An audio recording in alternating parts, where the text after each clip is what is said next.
Hi Taurus, and welcome to your weekly tarot reading for the week of September. Thank you so much for joining me today. I hope that you are well. This is for any sun, moon, or rising Taurus. We're going to take a look at the cards. We'll get a sense of the awareness or the big ideas for the week, guidance, and possible outcomes. I will also choose a few oracle cards for additional information. So let's just go ahead and get started.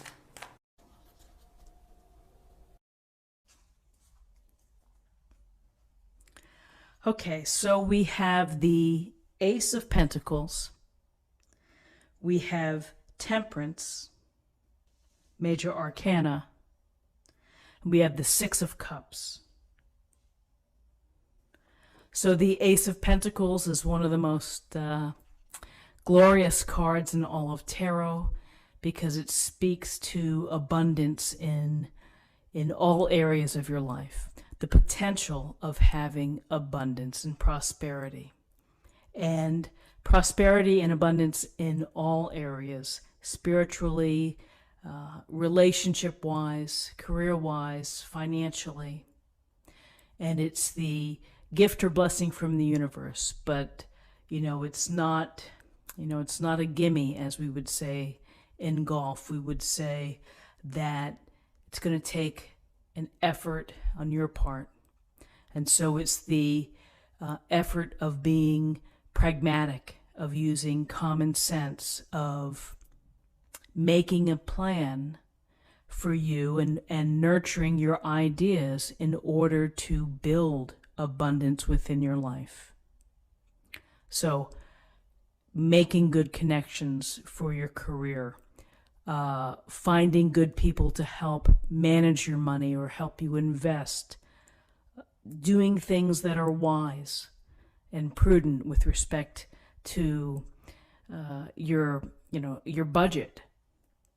So there's a lot from your end that if you are pragmatic, if you are slow and steady wins the race, that ultimately you can have prosperity within your life. It truly is, again, a gift or blessing from the universe because it's telling you what can be. And so here's this beautiful, beautiful illustration with the giant pentacle and the abundance around it. So on a literal level, sometimes when the Ace of Pentacles turns up in a reading, it can suggest an unexpected windfall. Money coming to you that was unexpected. It could be a tiny amount, it could be something more significant. So the possibility exists. So then with this idea of being pragmatic, nurturing your plans, your ideas, your purpose in trying to build a secure foundation and stability with your resources.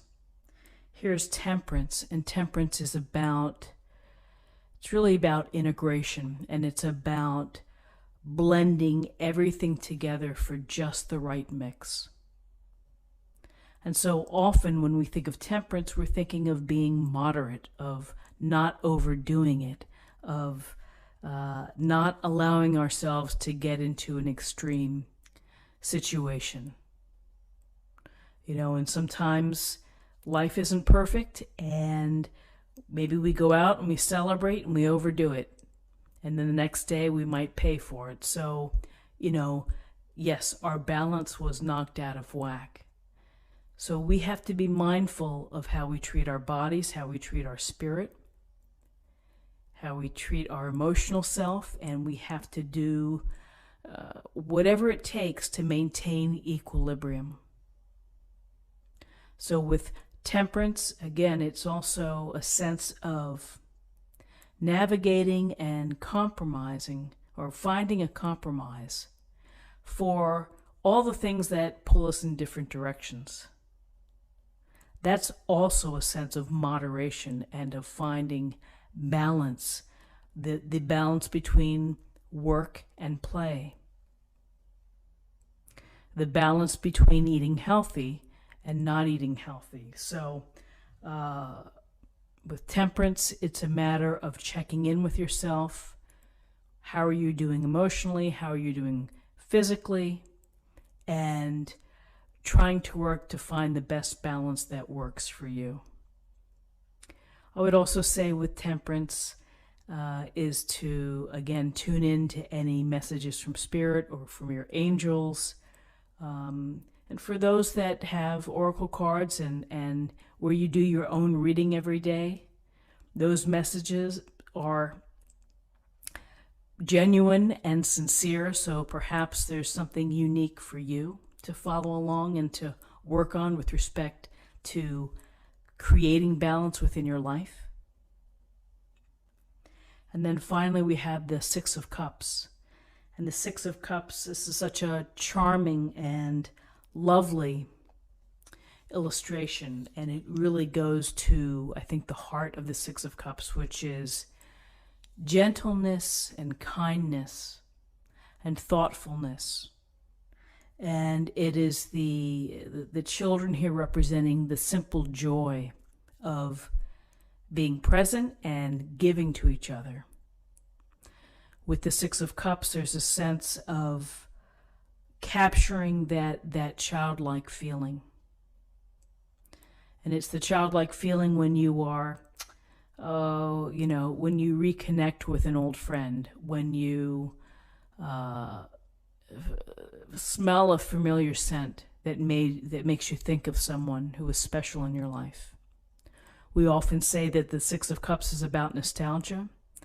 And it's about perhaps the actual opportunity to maybe connect with someone from the past, or maybe you're in your old town. And nostalgia and going down memory lane can be helpful because it can bring us comfort. It might serve as a reference for future actions. But it's the cautionary tale, which is don't live in the past, because you can't move on with the present if you're still stuck on somebody from way back when, or if you can't get over something. There's a way to use our memories for constructive purposes. You know, it's that time when you're sitting alone and maybe you think about something that, like with me, with my late father, that he might have said, or, a day that we had that I remember. And that puts a smile on your face. It just brings warmth. And so when I think of the Six of Cups, I think of this opportunity to have that sweet smile from a wonderful memory, or to connect with someone and to catch up and to have that lift to your spirit when you're able to do so.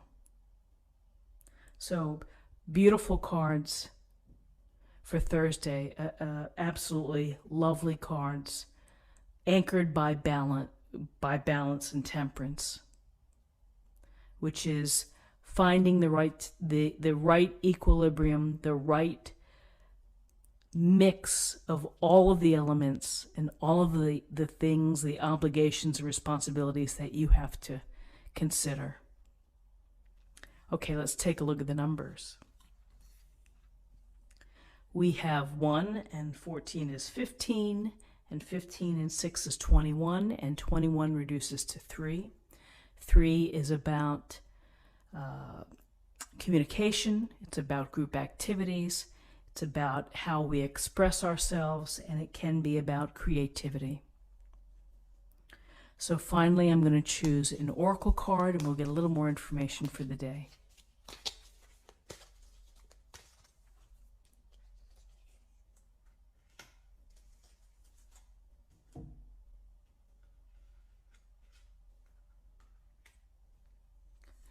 Night Wind. Okay. Facing fear, subconscious release, and healing.